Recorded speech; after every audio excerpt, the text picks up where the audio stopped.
Una ciudad donde a pesar de las circunstancias no para. Una ciudad donde convivir con el otro es el día a día para generar mejores espacios de habitabilidad. Aquí comienza Aprendamos Juntos sobre Propiedad Horizontal, el espacio radial para fortalecer, conocer, vivir y aprender sobre la propiedad horizontal. Un espacio liderado por la Escuela Virtual de la Corporación PH. Bienvenidos.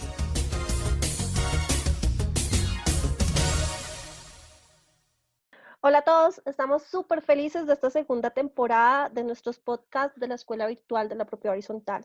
Hoy tenemos un súper invitado, caleño, experto en propiedad horizontal. El doctor Leonardo Patiño es gerente de Sinergia Consultores, tiene amplia experiencia en propiedad horizontal y además tiene una doble condición. Es administrador de empresas y abogado. Y en sus inicios se dedicó a administrar propiedad horizontal.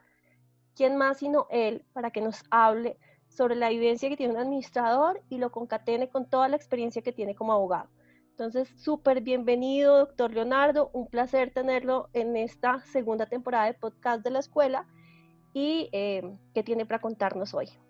Bueno, doctora Diana Carolina, muchísimas gracias por la invitación. Muy honrado de que me llames a tu programa y pues con toda la disposición de poder compartir con ustedes las experiencias que hemos tenido en medio de este interminable encierro. Hoy tenemos un tema súper importante que nos tiene a todos en vilo y es la posibilidad de realizar asambleas no presenciales en propiedad horizontal. Doctor Patiño, cuéntenos su visión respecto a si es posible o no es posible realizar asambleas no presenciales en propiedad horizontal en esta época de pandemia. Bueno, pues procuraré ser breve porque el tema no está desprovisto de controversia, interpretaciones que tienen unas personas, interpretaciones que tienen los administradores, algunos abogados en unas y otras posiciones. Entonces, reitero, el tema es controversial. Lo primero que tenemos que hacer precisión es que hacia el 2001, nuestra actual normativa, que es la 675, solamente consideró desde el punto de vista de la presencialidad, la asistencia, la forma de asistencia, consideró solamente tres tipos de reuniones. Las reuniones presenciales, que están en el artículo 38 y subsiguientes, las reuniones no presenciales, que están en el artículo 42, las decisiones por comunicación escrita, que están en el 43, y esas dos últimas, las no presenciales y las decisiones por comunicación escrita, están reglamentadas en el artículo 40. Ahí es donde teníamos dificultades, porque la norma es clara en determinar que para las no presenciales y para las decisiones por comunicación escrita se requiere de la unanimidad de participantes, es decir, de una participación universal por parte de todos los copropietarios. Entonces, eso en la práctica hacía imposible la realización de este tipo de reuniones. Al inicio de la pandemia, una vez declarada la emergencia sanitaria y antes, debo hacer precisión sobre esto, antes de la declaratoria de emergencia económica y social, doctora Diana Carolina, se tuvo lugar el decreto 398 de 2020, en el mes de marzo. Y creo que es importante determinar el momento en el que se tiene lugar, cronológicamente hablando, de este decreto, porque es la fuente de las controversias de si aplica o no aplica el 398.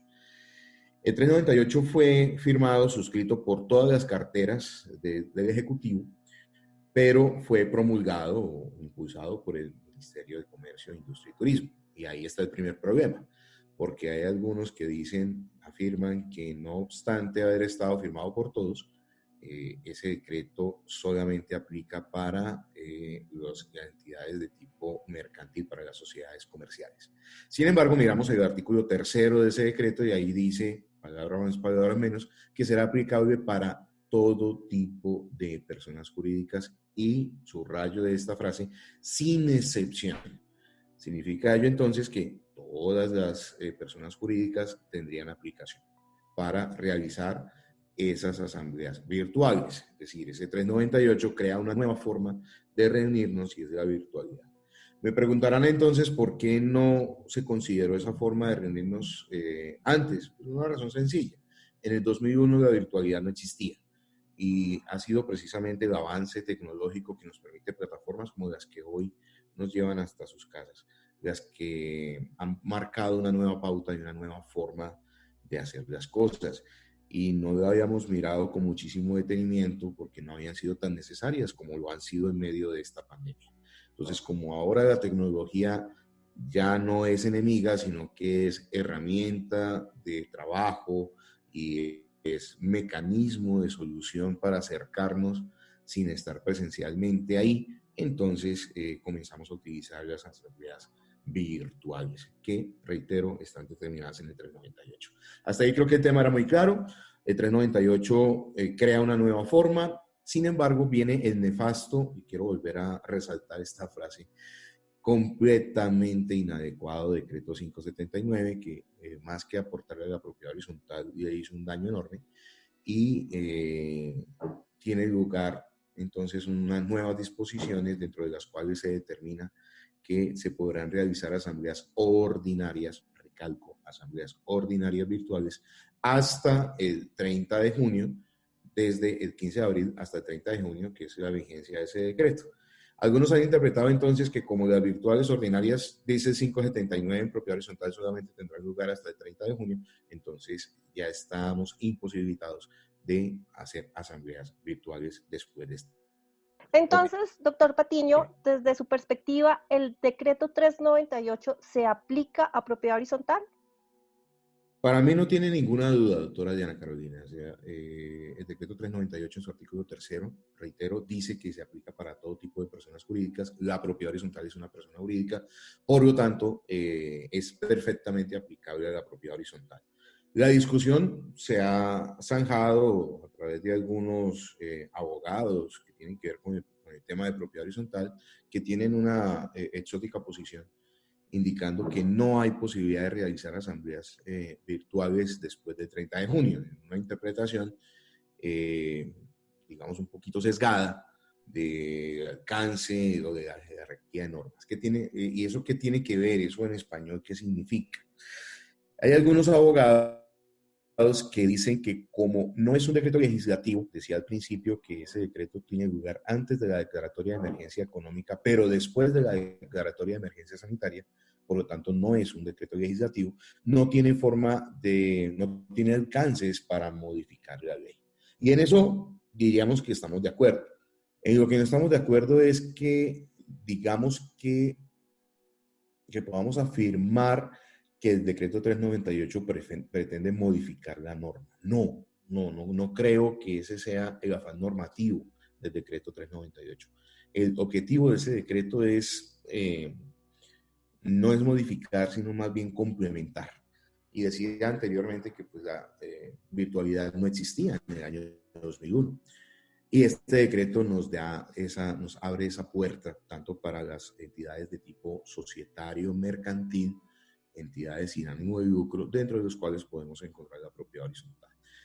Esa discusión, digamos, no ha sido zanjada, está todavía la discusión sobre la mesa, pero negar la presunción de legalidad de 398 recurriendo a sus defectos de nacimiento, pues es negar su existencia. Mientras el decreto no sea derogado o no tenga una reglamentación posterior o no tenga una norma que lo derogue de manera expresa, pues para mí la norma es aplicable y se debe respetar. La otra visión complementaria de esto es que nada ganamos dañando, nada ganamos desvirtuando la legalidad del decreto 398 o de la virtualidad en las reuniones de Asamblea General de Propietarios, puesto que si nos quedamos sin esta herramienta, nos vamos solamente a asambleas de tipo presencial, que en mi parecer creo que en lo que nos resta de este 2020 no van a tener lugar. Ok, doctor Patiño. Entonces tenemos claro que la virtualidad vino para quedarse, ¿cierto? Sin duda alguna, y a algunos nos ha costado más esfuerzo que a otros, definitivamente. Ok, entonces para los administradores que siguen nuestro programa, podemos decirle con toda la tranquilidad que el decreto 398 sin duda alguna es aplicable a la propiedad horizontal. ¿Y qué cambios nos trae entonces para que nos quede claro ese 398 frente a la propiedad horizontal? Bueno, decíamos anteriormente, la pregunta es muy oportuna.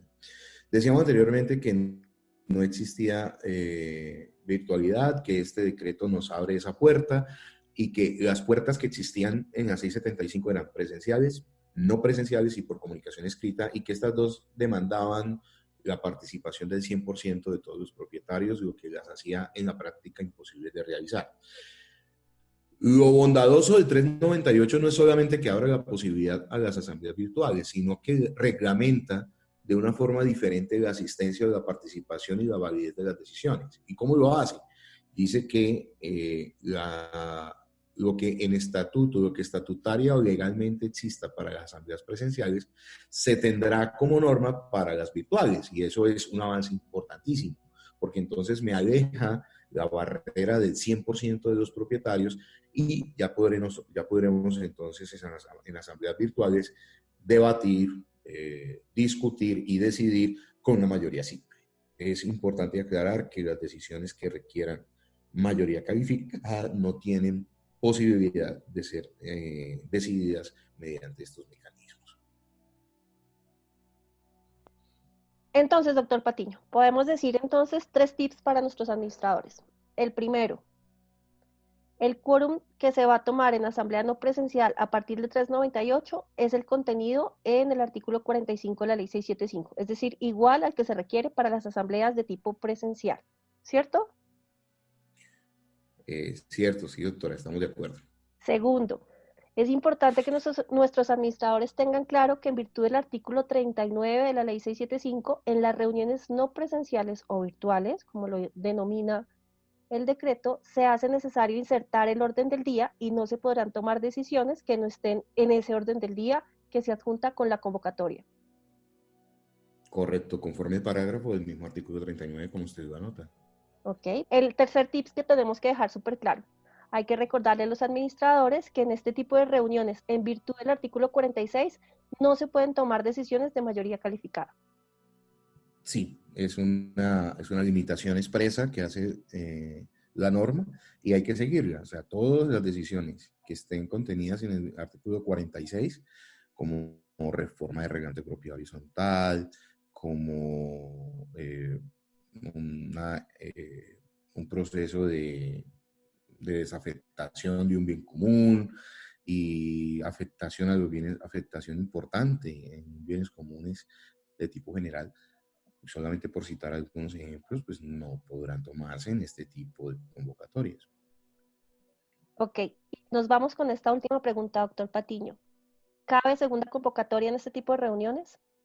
Sin duda, sin duda. Y eso se resuelve con una lectura muy clara del artículo 41, que habla de las reuniones de segunda convocatoria. Allí no hay una diferenciación en el tipo de convocatoria, en el tipo de reunión, para que la segunda convocatoria tenga lugar. Entendida la segunda convocatoria como aquella que nace cuando la reunión no puede llevarse a cabo por falta de quórum. Entonces se citará en el tercer día del siguiente sin perjuicio de lo que diga el reglamento de propiedad horizontal, es decir, lo que diga el reglamento y en ausencia de este, el tercer día del siguiente en las instalaciones del conjunto residencial, la copropiedad, a las 8 pasado meridiano. Esa situación, doctora, es importante hacer la claridad, es diferente de cuando la reunión ya tuvo inicio y termina de manera abrupta, bien sea por sustracción del quórum, es decir, cuando se baja del 51%, de más del 50% por abandono de los asambleístas, o cuando la misma asamblea decide suspender para retomar la reunión en una fecha plenamente establecida en la misma reunión. Entonces, hago la aclaración, hago la acotación, porque se ha vuelto un aspecto de muchísima consulta de qué pasa cuando la reunión ya empezó, pero no puede continuar porque se desbarató el quórum. Allí, en mi concepto, ahí lo que procede simplemente es decretar la sustracción de materia, decretar que hasta ahí llegó la asamblea y citar una nueva asamblea para culminar el orden del día que no se pudo resolver. Pero sí, concluyendo, para las reuniones de tipo virtual o no presenciales, aplica perfectamente la segunda convocatoria si esta no puede tener apertura por falta de quórum. Doctor Patiño, mil y mil gracias por aceptar la invitación de nuestra escuela virtual. Ha sido un placer tenerlo en este espacio de los podcasts de Corporación PH. Como siempre, un gran profesor, un gran orador, y esta es su casa. Muchísimas gracias, doctora Diana. Muy honrado de que me invites y en espera de que esta no sea la última vez que me tengas en este espacio. Un fuerte abrazo para todos, con todo el cariño del mundo, y aquí seguiremos trabajando por la propiedad horizontal. Vale, un besito a todos y nos vemos entonces el próximo jueves en un capítulo más de Aprendamos Juntos sobre Propiedad Horizontal. Acá termina Aprendamos Juntos sobre Propiedad Horizontal, un espacio donde conoceremos y entenderemos nuevas formas para habitar nuestra ciudad. Los esperamos.